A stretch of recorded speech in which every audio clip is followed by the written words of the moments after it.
Here's a Beyond the Pitch podcast quick hit from the WVSA Digital Network.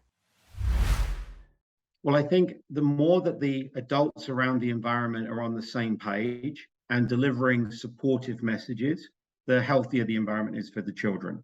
So we see it quite a lot at the competitive level, and it's becoming, I think, more common in the grassroots level, where the parents are sort of excluded from the environment. The coach sees the parent as potentially unsupportive or a threat in some capacity.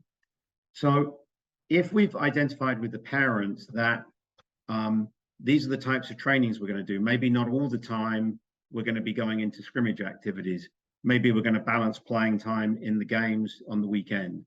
On the ride home, can we find open-ended questions to see if the player enjoyed the training session? What did they learn? As opposed to closed questions like, did you win? Did you have fun?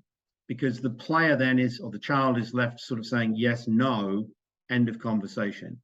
Maybe when the parent and the kid meet in the car for the first time, you don't immediately talk about the training. You talk about, did you have some, I saw you were working with Marcus today. How's Marcus doing? So I think there are lots of little tricks and nuances, but what I don't do is I don't present it to the parents as, Coach Barker's rules. It's what do we think is appropriate here? So for example, if we want shin guards at training and a player doesn't bring shin guards, is that the player's responsibility?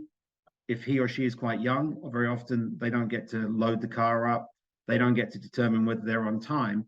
So do we penalize the player, or do we say, okay, yeah, let's just have a spare set of shin guards in the training bag? But I think coaches should see, and very often the coach, of course, is a parent within the group themselves, see the parents as part of the collective team with the players in the center and all of the people around the team being responsible. On the game day, coach is on one sideline, he or she has a duty. The parents on the other side have a duty, but it's different. Theirs is not an instructive duty. It is much more of a supportive duty. So I think there's very nice ways of doing it where at the end of the season, we can all have a pizza party and be happy together.